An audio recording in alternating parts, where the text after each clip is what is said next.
Please आज एक promise करो कि टेंशन कोई भी हो, सोल्यूशन है, कहीं ना कहीं उसका सोल्यूशन है।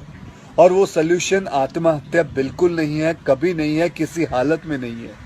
देखो, मैं कितना भी ज्ञान दे दूं, सोचना आपको खुद ही है कि आपकी जान आपकी सबसे कीमती चीज है।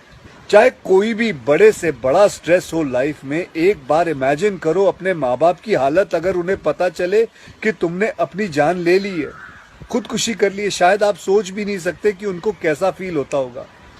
एकदम डायरेक्ट बोलूं, दिल से बोलूं, मेरा पहला नेशनल अवार्ड जो मुझे आज हमारे आदरणीय राष्ट्रपति जी के हाथों से मिलेगा, मैं बता नहीं सकता कि कितनी खुशी हो रही है। आपको पता है, जिस दिन इस नेशनल अवार्ड की अनाउंसमेंट हुई थी ना, उस दिन मैं अपनी माँ से बात करते हुए अपने बचपन का एक दिन याद कर रहा था, जिस दिन एग्जाम का रिजल्ट आया था और मेरे मार्क्स बिल्कुल अच्छे नहीं थे। आप लोगों से झूठ नहीं कहूंगा, मैं उस कक्षा में फेल हो गया था। रिपोर्ट कार्ड लाते हुए मैं ये सोच रहा था कि आज घर में बड़ी कुटाई होने वाली है यार। उस दिन मेरे पिताजी ने मुझे सामने बिठाया और बड़ी शांति से कहा, देखो बेटा, तुम करना क्या चाहते हो, ये बताओ मुझे, बताओ करना क्या चाहते हो। मैंने कहा, पापा मैं स्पोर्ट्स में मन लगता है मेरा, मैं खेल कूद करना चाहता हूँ, खिलाड़ी बनना चाहता हूँ। उन्होंने कहा, ठीक है, फिर उसमें ध्यान दो, हम सपोर्ट करेंगे, साथ में थोड़ी पढ़ाई भी करो। आप विश्वास नहीं करोगे, खेलते खेलते मैं मार्शल आर्ट करने लग गया, मैं मॉडलिंग में आ गया, एक्टिंग शुरू कर दी। उन्होंने हर चीज में मुझे सपोर्ट किया। अगर उस दिन मेरे पेरेंट्स ने ये ना समझाया होता कि मेरी स्ट्रेंथ किस चीज में है, तो आज मैं सोच भी नहीं सकता कि ये नेशनल अवार्ड कभी मेरे हाथ पे होता। ये अपने लाइफ की कहानी मैं आपको एक वजह से सुना रहा हूं। कुछ दिन पहले अखबार में मैंने पढ़ा था कि एक आईआईटी के स्टूडेंट्स ने फांसी लगा के आत्महत्या कर ली, स्ट्रेस में था पढ़ाई के लिए। उससे कुछ दिन पहले मुंबई में एक मैनेजमेंट स्टूडेंट ने एक 5 स्टार होटल के रूम से छलांग लगाकर अपनी जान दे दी, एग्जाम में फेल हो गया था। मैं कहीं ये भी पढ़ रहा था कि करीब 8 लाख लोग हर साल वर्ल्ड में अपनी जान खुद ले लेते हैं और उसमें तकरीबन 1.5 लाख लोग सिर्फ हिंदुस्तान से होते हैं। और यंग लोगों में आत्महत्या के सबसे बड़े कारण जो होती है वो होती है पढ़ाई या फिर रिलेशनशिप का स्ट्रेस। क्यों? तुम्हारी जान एक एग्जाम के मार्कशीट से सस्ती हो गई है? नहीं। ऐसा क्या पढ़ाई कर रहे हो? इससे तो देश के लिए सरहद पे जाके जान लगा दो दांव पे। चाहे कोई भी बड़े से बड़ा स्ट्रेस हो लाइफ में, एक बार इमेजिन करो अपने माँ बाप की हालत अगर उन्हें पता चले कि तुमने अपनी जान ले ली है, खुदकुशी कर ली है। शायद आप सोच भी नहीं सकते कि उनको कैसा फील होता होगा।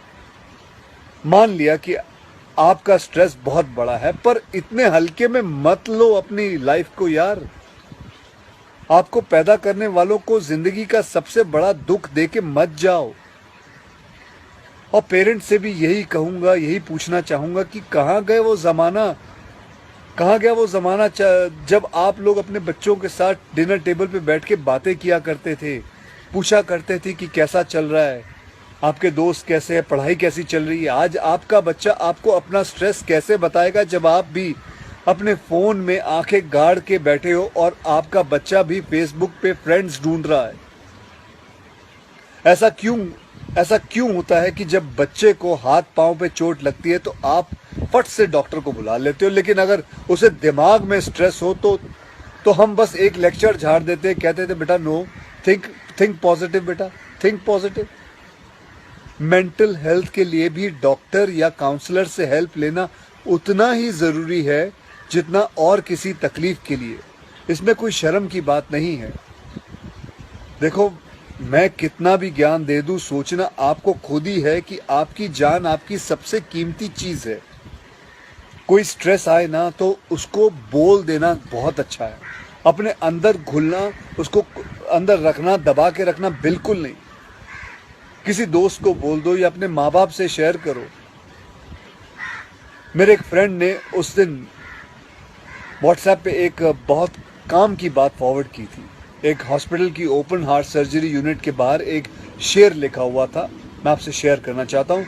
वहां लिखा हुआ था कि अगर दिल खोल लेते अपने यारों के साथ तो आज खोलना ना पड़ता औजारों के साथ। भैया मुझे एक प्रॉमिस करो कि आज प्लीज आज एक प्रॉमिस करो कि टेंशन कोई भी हो सल्यूशन है, कहीं ना कहीं उसका सल्यूशन है और वो सल्यूशन आत्महत्या बिल्कुल नहीं है, कभी नहीं है, किसी हालत में नहीं है। अपना ध्यान रखो, मिलते हैं फिर। Till then next time, good bye, जय हिंद।